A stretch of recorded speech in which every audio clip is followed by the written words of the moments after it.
Hey guys, welcome back to the channel. This is how to put notification on Google Spreadsheet. So guys, in order for you to do that, first just simply go to your Google Spreadsheet file, and after that just open it up.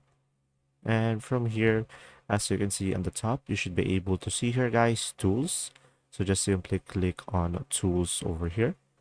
And now a drop down will show up, and just simply go for the notification settings.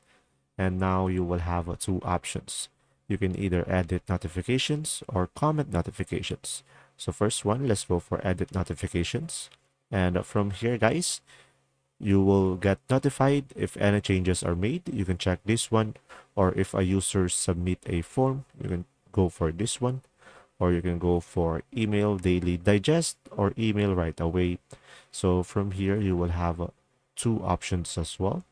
And from there, just simply click on save in order for you to have these changes. So now another option that you have is just simply go for the comments notifications. And from here, you will have multiple options as well. You can go for all comments, comments for you, or none. So pretty much it will be depending on you based on your preferences on the notification settings. And just simply click on OK. And from there, you will get an email once there is any changes on your spreadsheet. If this video was helpful, please like and subscribe, and thanks for watching.